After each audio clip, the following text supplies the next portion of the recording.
A lot of people associate fat loss with starvation and very small portions, but that doesn't need to be the case if you implement the right strategies and make the right food selections. And I'm going to demonstrate that to you with these 3 snacks. So we got this plate of crackers. If you look at the package, it looks very healthy, 100% whole grain, wheat things.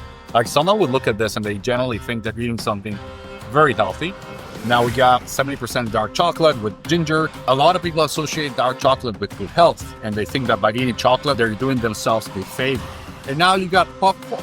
So if you look at the caloric content of these 3 snacks, the little plate of crackers has 340 calories, the massive bowl of popcorn has 340 calories, and the small chocolate bar has 650 calories, which means that if you eat the full chocolate bar, calorie-wise, you could eat 2 full bowls of popcorn. And if you're dealing with high hunger levels during your fat loss phase, which one do you think will be a better choice to succeed in your diet?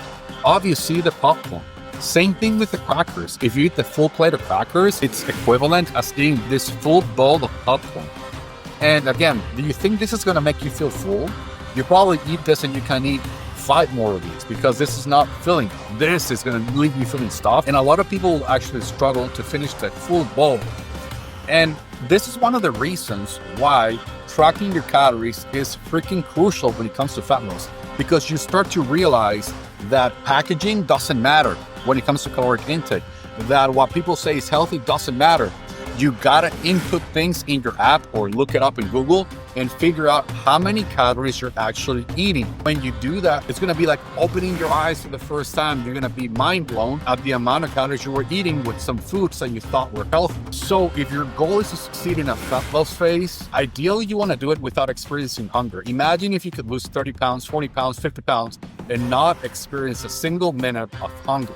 Imagine how easy that would be. And I have clients that have done that because I help them make the right food selections. So make sure that you're tracking your calories, you're checking what you're eating, and the macronutrient and calorie content of every food you decide to put in your mouth, and drink as well. That's all I got for you today. I got a bunch of amazing resources in the description. Make sure you check them out. Hope you enjoyed the video. I'll see you on the next one. Julian here, signing off.